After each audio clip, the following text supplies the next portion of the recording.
मधुपुर में हफीजुल हसन को मंत्री बना दिया गया। वे पूछते हैं कि डुमरी में जब पूर्व शिक्षा मंत्री जगन्नाथ महतो का निधन हुआ, देहांत हुआ, तो उनके उपरांत उनकी पत्नी बेबी देवी को मंत्री बनाया गया। ये घाटशिला में ऐसा क्यों हुआ कि मुख्यमंत्री ने एक तरह से पूरा पैटर्न ही बदल दिया? मतलब ये तो बात कही जा रही थी कि मुख्यमंत्री हेमंत सोरेन इसी फॉर्मूले पर आएंगे और सब लोग आपको भावी विधायक से पहले भावी मंत्री के तौर पर देख रहे थे। तो फिलहाल अभी की स्थिति ये है कि आप ना विधायक हैं और ना ही मंत्री हैं। कैसे हुआ ये सब? सोचे होंगे तो बड़े ही सोचे होंगे, हाँ। इसलिए इस तरह का चेंजेस लाए। एक आम दर्शक जानना चाहता है कि सोमेश सोरेन में ऐसी क्या उनकी क्रेडिबिलिटी है, उनके अंदर क्या ऐसी प्रतिभा है कि उनको झारखंड मुक्ति मोर्चा ने विधानसभा उपचुनाव लड़ने के लिए प्रत्याशी अपना घोषित किया? शिक्षा, रोजगार, स्वास्थ्य, ये तो मुद्दे हो गए। आपके अंदर की क्या प्रतिभा है जो आपको लगता है कि आप विधायकी चुनाव जीतेंगे? बिल्कुल। उसके अलावा जो अभी देखिए जितना भी। एक बात बताइए, आप बाबूलाल सोरेन आपके सामने कॉम्पिटिटर हैं, आप कैसे देखते हैं? मतलब ये टफ नोट पर चुनाव होगा? आपको लग रहा है कि एक तरफा है, या आपको लग रहा है कि मध्यम दर्जे की लड़ाई है? आपको लग रहा है कि नहीं ओवर कॉन्फिडेंस से मामला बिगड़ेगा? कैसे देख रहे हैं इस फाइट? मुझे नहीं लग रहा कोई एक तरफ ये कोई कॉम्पिटिटिव है। आपको लग ही नहीं रहा है कि वो कॉम्पिटिटर है? नहीं। बाबूलाल सोरेन कोई आम प्रत्याशी नहीं है। वो झारखंड के पूर्व मुख्यमंत्री चंपाई सोरेन, झारखंड मुक्ति मोर्चा के कभी कद्दावर नेता रहे, कोल्हान के टाइगर माने जाने वाले चंपाई सोरेन के बेटे हैं बाबूलाल सोरेन। ठीक है कि आपके पिता के साथ फाइट हुई तो 22,000 मतों से हारे, लेकिन इस बार लड़ाई तो सोमेश सोरेन वर्सेस बाबूलाल सोरेन। तो आपके साथ जैसे पिता का साया है, चंपाई सोरेन का भी साया उसी तरीके से बाबूलाल सोरेन के ऊपर है। इतना आसान होगा ये फाइट क्या? वो उसको कभी फील्ड में देखे हैं? अब फील्ड में कौन कर रहा है, कौन नेतृत्व कर रहा है उनका तरफ से? हाँ।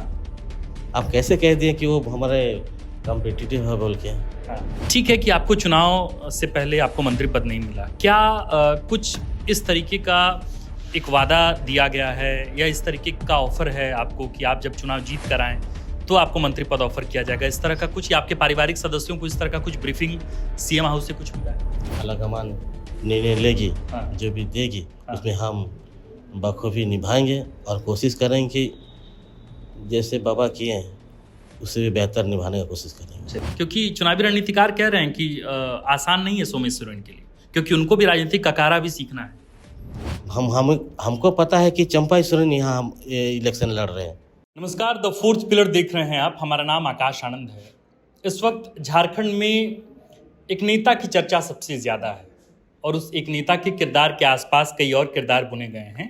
नेता वो जो पूर्व शिक्षा मंत्री रामदास सोरेन के बेटे हैं, और किरदार झारखंड मुक्ति मोर्चा के कार्यकर्ता, उनके पारिवारिक सदस्य, जिनको लेकर बहुत सी बातें थी। इन किरदारों के अलावा भी एक और किरदार है, एक और गठबंधन, एक और पार्टी है, एक और नेता है। नाम बाबूलाल सोरेन।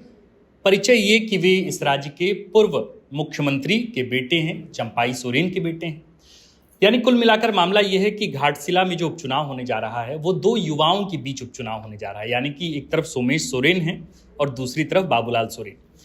तो एक का परिचय तो ये है कि रामदास सोरेन के बेटे सोमेश सोरेन का दाढ़ी बाल पक गया है, तो अब युवा कहा जा सकता है या नहीं, ये भी एक मामला है। दूसरी तरफ बाबूलाल सोरेन है तो उनकी भी दाढ़ी, उनकी भी भाव भंगिमा ऐसी है कि वे भी युवा की श्रेणी में है कि नहीं, एक सवाल उनसे भी है। तो दो लोग हैं, दोनों लोगों से बातचीत करेंगे। एक फिलहाल इस वक्त हमारे साथ मौजूद सोमेश सोरेन है। सबसे पहले तो जीवन के हालांकि सब लोगों का पहला पदार्पण ही होता है राजनीति में। आप आज तक उस कैबिनेट किचन का हिस्सा रहे हैं। पिता को आज तक आपने एक प्रधानी का चुनाव से विधायक और विधायक के बाद मंत्री बनते देखा है। आप पहली दफ़ा राजनीति में आ रहे हैं और इतना बड़ा दायित्व आप पर है। पहले तो कैसा महसूस कर रहे हैं और क्या तैयारियां हैं, क्या रणनीति है? सबसे पहले तो सबको जोहार। आज जो आप देख रहे हैं सब बाबा का ही आशीर्वाद और प्यार है, और आज हम जिस पोजीशन में भी हैं सब जनता का आशीर्वाद और प्यार से ही जी। दोनों का आशीर्वाद और प्यार की वजह से आज हम यहाँ तक पहुँचे हैं। जो कि अभी बाबा बोल रहे थे कि कहते भी थे कि अभी है, अभी और 15-20 साल अभी जम के मेहनत करेंगे और जम के हमारे विधानसभा का नक्शा को बेहतर से बेहतरीन लेके जाएंगे। मेरा दूसरा सवाल आपसे यही है कि आपके विपक्ष के जो लोग हैं, नेता हैं, वे पूछते हैं कि मधुपुर में हफीजुल हसन को मंत्री बना दिया गया। वे पूछते हैं कि डुमरी में जब पूर्व शिक्षा मंत्री जगन्नाथ महतो का निधन हुआ, देहांत हुआ, तो उनके उपरांत उनकी पत्नी बेबी देवी को मंत्री बनाया गया। ये घाटशिला में ऐसा क्यों हुआ कि मुख्यमंत्री ने एक तरह से पूरा पैटर्न ही बदल दिया? मतलब ये तो बात कही जा रही थी कि मुख्यमंत्री हेमंत सोरेन इसी फॉर्मूले पर आएंगे और सब लोग आपको भावी विधायक से पहले भावी मंत्री के तौर पर देख रहे थे। तो फिलहाल अभी की स्थिति ये है कि आप ना विधायक हैं और ना ही मंत्री हैं। कैसे हुआ ये सब कुछ? नहीं, कोई जरूरी नहीं कि जो रफ्तार में चल रहा है, जो वे में चल रहा है, उसी में सब चले। कुछ कुछ सोचे होंगे तो बड़े ही सोचे होंगे, इसलिए इस तरह का चेंजेस लाए। और चेंजेस भी एक तरह का बड़ी सफलता का एक सीढ़ी भी बोला जा सकता है, ऐसा कोई बात नहीं है। आपको उम्मीद थी कि मतलब ये तो सेट ऑफ पैटर्न्स था ना कि पहले से तय था, तो आपको लग रहा था क्या कि मतलब बहुत जल्दी घोषणा हो जाएगी, या आपको लग रहा था कि मतलब आप एक्सपेक्ट किए थे ऐसा कि मंत्री पद आपको नहीं मिलेगा? क्योंकि बाकी कार्यकर्ताओं को, कैडर को, जो एकदम झारखंड मुक्ति मोर्चा का झंडा उठाए हुए रहते हैं, उनको तो बाकी उम्मीद थी कि सोमेश सोरेन जल्दी मंत्री बनने वाले हैं। आपको ऐसा उम्मीद था या फिर झटका लगा? नहीं, ऐसा कोई बात नहीं, जैसे नॉर्मल चल रहा है। और जो है अपना आला कमान अपने माननीय मुख्यमंत्री जी कुछ सोचे होंगे तो बेहतर ही सोचे होंगे। आपको लेके एक सवाल ये भी है कि सोमेश सोरेन अपने पिता के साथ जो धड़े थे उनके झारखंड मुक्ति मोर्चा के, उससे आगे भी बढ़े हैं कुछ, तो इस वजह से भी कुछ नाराजगी है सोमेश सोरेन को लेकर के। तो आप किन रणनीतियों के साथ जा रहे हैं? क्या वाकई जो रामदास सोरेन के साथ, आपके पिताजी के साथ जो धड़ा था झारखंड मुक्ति मोर्चा का, उसका ही मार्गदर्शन मिल रहा है, या आपका एक नया खेमा तैयार हो गया है झारखंड मुक्ति मोर्चा का जिससे आप मार्गदर्शन प्राप्त कर रहे हैं? क्या है रणनीति? बिल्कुल जिस तरह का बाबा का यहाँ का कार्य किए हैं, और अब तक उसी का राह में अभी चल रहे हैं। और आगे भी जिस तरह है, जिस तरह का उनका आगे की राह है, उसी राह में आगे चलने की काम है। सोमेश सोरेन में ऐसा क्या है, मतलब एक आम दर्शक जानना चाहता है कि सोमेश सोरेन में ऐसी क्या उनकी क्रेडिबिलिटी है, उनके अंदर क्या ऐसी प्रतिभा है कि उनको झारखंड मुक्ति मोर्चा ने विधानसभा उपचुनाव लड़ने के लिए प्रत्याशी अपना घोषित किया? तो अगर आपको अपने 5 प्रतिभा बतानी हो उंगलियों पर, तो सोमेश सोरेन अपना 5 प्रतिभा क्या क्या बताएंगे? पहले तो अपने आप को यहाँ का शिक्षा जो वो कर रहे हैं, शिक्षा, रोजगार, स्वास्थ्य, ये तो मुद्दे हो गए। आपके अंदर की क्या प्रतिभा है जो आपको लगता है कि आप विधायकी चुनाव जीतेंगे? बिल्कुल, उसके अलावा जो अभी देखिए, जितना भी अभी चाह रहे कि जितना आप जानते हैं कि हाँ घाटशिला विधानसभा में से मेरे जो है ग्रामीण क्षेत्र है, ठीक है। ग्रामीण क्षेत्र में यहाँ स्पोर्ट्स को लेके बहुत ही सेंसिटिव है और बहुत ही उत्साह है यहाँ पे। तो आप इन मुद्दों को लेके आप सोचते हैं? यहाँ पे हम लोग बाबा के साथ हम लोग प्लानिंग कर रहे थे, तो यहाँ पे हम लोग का एक फुटबॉल का नर्सरी हो जाए तो बेहतर होगा। नर्सरी, फुटबॉल नर्सरी, फुटबॉल का एकेडमिक, उसके बाद हमारा ये आर्चरी का एकेडमिक होना बेहतर रहेगा, और हमारा एक हॉकी एकेडमिक, इस तरह का स्पोर्ट्स को यहाँ लेके बहुत ही उत्साह यहाँ का बच्चा लोग। मतलब आपकी सोच है कि स्पोर्ट्स को यहाँ पे उस तरीके से इसको एक्सपेंड किया जाए। स्पोर्ट्स को हुआ। दूसरा एजुकेशन, यहाँ एजुकेशन का जब तक यहाँ पे एजुकेशन हब नहीं बनाएंगे, पापा का ही हम लोग का जो प्लानिंग था, ये घाटशिला को एक एजुकेशन हब बनाने का, ठीक है। तो एजुकेशन हब तभी बनेगा जब सारे एजुकेशन यहाँ एक जगह पे नहीं लेकर आ जाएंगे। इस तरह का डिग्री कॉलेज तो हो गया, अब बहुत कम था। डिग्री कॉलेज में, इंजीनियरिंग कॉलेज में, इंजीनियरिंग कॉलेज में भी ITI डिप्लोमा, ठीक है, उसमें भी एक माइंड सब्जेक्ट ऐड किए। माइंड सब्जेक्ट वही होता है जहाँ बहुत कम इंजीनियरिंग कॉलेज में माइनिंग सब्जेक्ट किया जाता है, क्योंकि उसमें माइनिंग की टोटल पढ़ाई किया जाता है। और हमारे क्षेत्र जो है वो टोटली मतलब माइनिंग एरिया है, ताकि यहाँ का बच्चा लोग को, यहाँ के स्टूडेंट लोग को उसमें डिग्री और इंजीनियरिंग करके वहाँ पे इसी माइंस में जॉब मिल सके, इसीलिए माइंस सब्जेक्ट ऐड किया गया है। और एक चीज़ है कि बाबा का बहुत बढ़िया सोच था, तो वो कदम को हम सब मिलकर उस कदम को आगे बढ़ाने का काम करेंगे। जिस तरह हुआ है जनजातीय विश्वविद्यालय, जो कि पंडित रघुनाथ मुर्मू यूनिवर्सिटी के नाम पे जाना जाएगा, वो यूनिवर्सिटी अब ये भारतवर्ष का ये दूसरा यूनिवर्सिटी बनने जा रहा है। अब मतलब हो ही गया है कि उसमें 9 क्षेत्रीय भाषा में पढ़ाई लिखाई की जाएगी।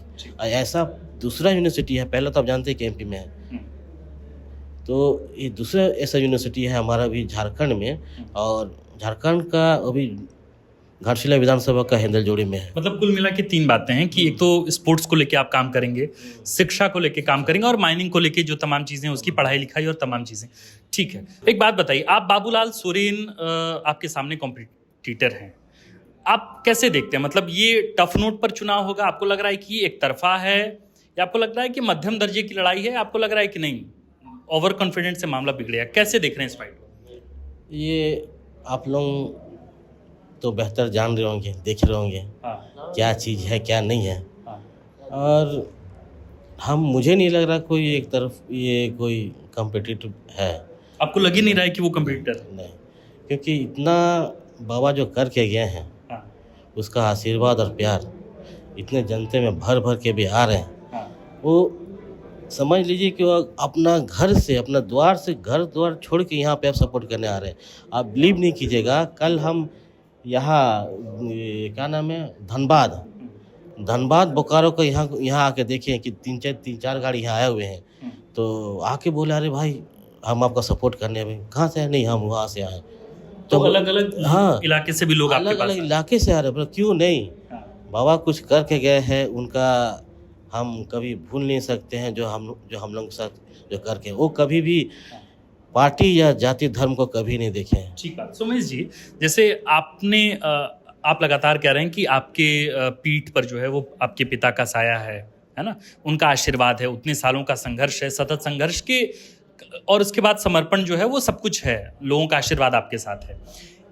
ठीक इसी प्रकार की बातें जो है वो बीजेपी खेमे से आती है। लोग कहते हैं कि भाई बाबूलाल सोरेन कोई आम प्रत्याशी नहीं है, वो झारखंड के पूर्व मुख्यमंत्री चंपाई सोरेन, झारखंड मुक्ति मोर्चा के कभी कद्दावर नेता रहे, कोल्हान के टाइगर माने जाने वाले चंपाई सोरेन के बेटे हैं बाबूलाल सोरेन। ठीक है कि आपके पिता के साथ फाइट हुई तो 22,000 मतों से हारे, लेकिन इस बार लड़ाई तो सोमेश सोरेन वर्सेस बाबूलाल सोरेन है। तो आपके साथ जैसे पिता का साया है, चंपाई सोरेन का भी साया उसी तरीके से बाबूलाल सोरेन के ऊपर है। इतना आसान होगा ये फाइट क्या? क्योंकि चुनावी रणनीतिकार कह रहे हैं कि आसान नहीं है सोमेश सोरेन के लिए, क्योंकि उनको भी राजनीतिक ककारा भी सीखना है। आप जो बताए हैं जी, वो उसको कभी फील्ड में देखे हैं? अब फील्ड में कौन कर रहा है, कौन नेतृत्व कर रहा है उनका तरफ से? हाँ आप कैसे कह दिए कि वो हमारे कॉम्पिटिटिव है बोल के? हाँ हाँ, आप कभी प्रचार में, कभी ये में, सबसे पहले उनका बाबा चाहे हमारे चाचा जी, चंपा माननीय चाचा जी हमेशा उनके आगे रहते हैं। हाँ तो उनको, चाचा जी को कोई वोट देगा? हम जैसे कल वहाँ गांव घूम रहे थे, तो उन्होंने बोला कि नहीं, अरे हम लोग तो कभी देखे ही नहीं है, उसका बात को समझ में नहीं आता है। तो हमको पता है कि चंपाई सोरेन यहाँ इलेक्शन लड़ रहे हैं। अच्छा, ये मैसेजिंग है कि बाबूलाल सोरेन नहीं है, चंपाई सोरेन लड़ रहे हैं। हाँ, तो हम बोले ऐसे बातें तो बाबूलाल लड़ रहे हैं। नहीं, उसका माननीय चंपाई सोरेन जी यहाँ पे वही प्रचार कर रहे हैं, सब पूरा नेतृत्व वही लेके घूम रहे हैं, सारा मीडिया में वही छाए हुए हैं, उनका तो कुछ है ही नहीं। तो हम, हो सकता है, आप देखिए चुनाव में कोई भी लड़ सकता है। तो आपको इस बात का डर नहीं है कि चंपाई सोरेन जैसे बड़े कद्दावर नेता उनके साथ है? नहीं, बिल्कुल सुरक्षा नहीं है आपको? नहीं, अरे हमारे साथ पूरा ये हमारे घाटशिला विधानसभा पूरा तमाम जनता है, महागठबंधन हमारे साथ है। अभी भी देख ही रहोगे, क्योंकि हमारा ये जो महागठबंधन है एक परिवार है। परिवार में किसी को भी कुछ तकलीफ या दुख हो जाए, सारे यहाँ एकजुट हो जाते हैं, काम करते हैं। अब देखे रहोगे। ठीक, एक आखिरी सवाल। ठीक है कि आपको चुनाव से पहले आपको मंत्री पद नहीं मिला, क्या कुछ इस तरीके का एक वादा दिया गया है या इस तरीके का ऑफर है आपको कि आप जब चुनाव जीत कर आएँ तो आपको मंत्री पद ऑफर किया जाएगा, इस तरह का कुछ, या आपके पारिवारिक सदस्यों को इस तरह का कुछ ब्रीफिंग सीएम हाउस से कुछ मिला है? नहीं, अभी वो जो भी आलाकमान निर्णय लेगी उसमें हम कायम हैं। पर आप जब जाते हैं सोमेश जी, जब आप क्षेत्र में जाते हैं तो आपको तो जनता उसी तरीके से परसीव कर रही थी कि मंत्री रामदास सोरेन का बेटा है, तो आपको भी, अब तो चूंकि वो 5 साल के लिए मंत्री थे, अब ऐसा समय आ गया कि महज वो 1 साल ही इस पद पे रहे, तो बाकी का जो 4 साल है लोग कह रहे हैं कि उनके ही पारिवारिक सदस्य को मिलना चाहिए था। तो आपको लग रहा है क्या कि चुनाव अगर आप जीत के जाएं विधानसभा तो फिर आपको मंत्री पद मिले, और अगर मंत्री पद मिला तो क्या वो शिक्षा मंत्रालय ही हो? क्योंकि आपका मन भी है शिक्षा मंत्रालय, शिक्षा को लेके बहुत सारा काम आपको करना है। ऐसे कोई बात नहीं है। हाँ। हम बताएं कि जो भी अभी आलाकमान निर्णय लेगी, हाँ। जो भी देगी, हाँ। उसमें हम बखूबी निभाएंगे और कोशिश करेंगे कि जैसे बाबा किए हैं उससे भी बेहतर निभाने की कोशिश करेंगे। धन्यवाद। कुल मिलाकर हमारे साथ बातचीत करने के लिए सोमेश सोरेन थे। कई सवाल हैं। अमूमन जब कोई पहली दफ़ा राजनीति में इन तमाम झंझावातों के बीच जब पहली दफ़ा उसका पदार्पण हो रहा होता है तो खूब सारे सवाल होते हैं। सवाल ये मसलन कि उन कड़े सवालों का वो कैसे जवाब दे रहा होगा, कैसे उन तमाम सवालों से बच रहा होगा, या उसका कितना तर्कपूर्ण या तथ्यपूर्ण बात कर रहा होगा। सोमेश सोरेन की राजनीतिक उभार और इसके बाद घाटशिला में उनका अपना व्यक्तित्व, किस तरीके से लोगों के बीच उनका मिलना जुलना, इन तमाम चीज़ों को आप जितना समझ पाए इस इंटरव्यू से आप समझिए और हमें बताइए भी कमेंट करके कि आप सोमेश सोरेन की इस पूरे बातचीत से आप बतौर नेता बनते सोमेश सोरेन को कैसे देख रहे हैं और कितना देख रहे हैं और ये आपके लिए कैसा महसूस करने जैसा है। बहरहाल आप देख रहे थे द फोर्थ पिलर। हमारा नाम आकाश आनंद है। कैमरे के पीछे हैं विक्की और इस फ्रेम में हमारे साथ बातचीत करने के लिए मौजूद थे घाटशिला से झारखंड मुक्ति मोर्चा के प्रत्याशी, महागठबंधन के प्रत्याशी सोमेश सोरेन। शुक्रिया।